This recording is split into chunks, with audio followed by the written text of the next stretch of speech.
دنیا میں کچھ لوگ ایسے غائب ہوئے جیسے زمین نے نگل لیا ہو یا آسمان کھا گیا ہو۔ 3 نام، 3 راز اور ایک ہی سوال، یہ لوگ کہاں گئے؟ Harold halt.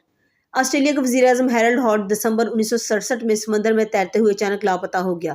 نہ کوئی لاش ملی نہ سراغ۔ کچھ لوگ کہتے ہیں کہ وہ سمندر میں ڈوب گیا تو کچھ کا دعویٰ ہے کہ اسے کسی آبدوز نے اغوا کر لیا۔ کیا یہ سیاست کا کوئی خفیہ کھیل تھا یا پھر کوئی بین الاقوامی سازش؟ امیلیا ایرہارٹ۔ دنیا کی مشہور ہوا باز امیلیا ایرہارٹ 1937 میں ہوائی جہاز کے ذریعے دنیا کا چکر لگانے نکلی، لیکن بحر الکاہل کے اوپر سے گزرتے ہوئے پراسرار طور پر غائب ہو گئی۔ آج تک نہ جہاز ملا نہ مسافر۔ کچھ ماہرین کا خیال ہے کہ وہ کسی غیر معلوم جزیرے پر زندہ رہی تو کچھ اسے ایلینز کے اغوا کا نشانہ مانتے ہیں۔ جنرل بخت خان۔ 1857 کی جنگ آزادی کا ہیرو جنرل بخت خان انگریزوں کی سخت مخالفت کے بعد غائب ہو گیا۔ تاریخ خاموش ہے اور کچھ روایات کہتی ہیں کہ وہ پہاڑوں میں روپوش کر دوبارہ جنگ کی تیاری کر رہا تھا، لیکن وہ دوبارہ کبھی نظر نہ آیا۔ ایسے لوگ جو دنیا کی آنکھوں کے سامنے تھے مگر اچانک غائب ہو گئے، ان کی کہانیاں آج بھی گہرے اندھیروں میں چھپی ہوئی ہیں۔ کیا ہم کبھی سچ جان پائیں گے؟